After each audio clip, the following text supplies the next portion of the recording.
Want to know why Washington keeps on spending? My next guest says it's because of interview questions like this. My daughter asked me to ask you, what is the coolest thing about being president? She says it's because you get to be friends with Beyonce and Jay-Z. So I said, well, I'm going to ask the president, what's the coolest thing? You can tell your daughter that that is a view shared by Malia and Sasha. That's what they think is the coolest thing. Not exactly penetrating questions about Obamacare. Reaction now from Robin Leach. Here he is, the man himself. Robin, welcome to the program. Nice to be with you, Stuart. You've no idea how many people walk up to me and say, hey, Robin Leach. You would be very surprised at the number of people who walk up to me and say, Stuart. No, do not believe that. Okay, well, let's get serious now. That was an example of the media fawning all over President Obama. And you don't like it, do you? No, I don't. I think that it's horrifying what this man has led America into. Horrifying? Strong words. Yeah, strong words, but deliberately, because I don't think that I don't think that mainly Americans are aware of what is going on in this country. It's exactly the same reason that I left England in the 60s before Maggie Thatcher came in and crushed the unions, which were destroying Britain. They were destroying economies, they were destroying jobs, they were destroying initiative, free enterprise, everything. Maggie Thatcher reversed it all. We need that kind of leadership in this country before America is on its knees. You think that this president has taken us that far down the road to European look-alike country in just 4 years? I'm not even gentle with the words of European look-alike country. He's taken this country down the road of socialism, which is a cushy, comfortable word for communism.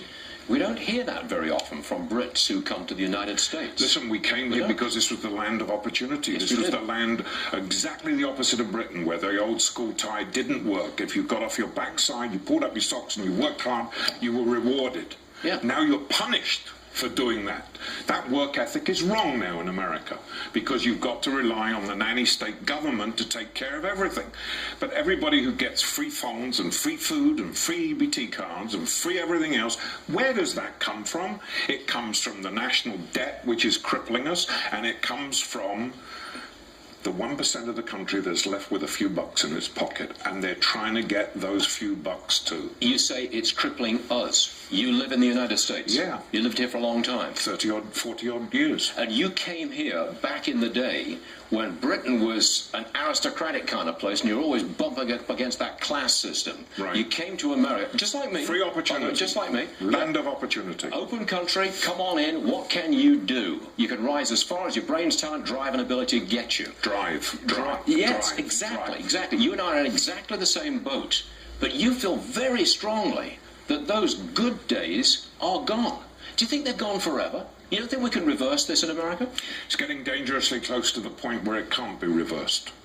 Dangerously close. That bad? Yes, I really believe it. Do you see any politician on the horizon who could No, and reverse that's the it? tragedy, because look at the clowns in Washington, D.C. on both sides of the aisle. These are not people who lead. What we need, just like a flock of sheep need, is a very strong shepherd. We need that strong shepherd, and we don't have that anywhere at the moment. So pray that somebody comes along to reverse all of this nonsense in the next set of elections. Rand Paul? Don't think strong enough. No? No.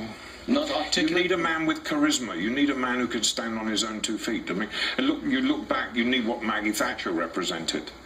Exactly the opposite of Nancy Pelosi, by the way. Yeah. That was cruel. You're laughing, you know. So there's no hope. Come on, you can't say that. You're an American. We're optimists. We pray that there's hope. We pray that there will be good things that come. And maybe you've got to go right down into the depths of hell, which we're about to, over the next 3 months, and do this all over again in January and February. It'll be all the same. There'll be no cuts. There'll be no solution. I cannot leave this on a negative. I can't do that. America is still the greatest country in the world, and always will be. And always will be, and will Bless turn America. around, won't it?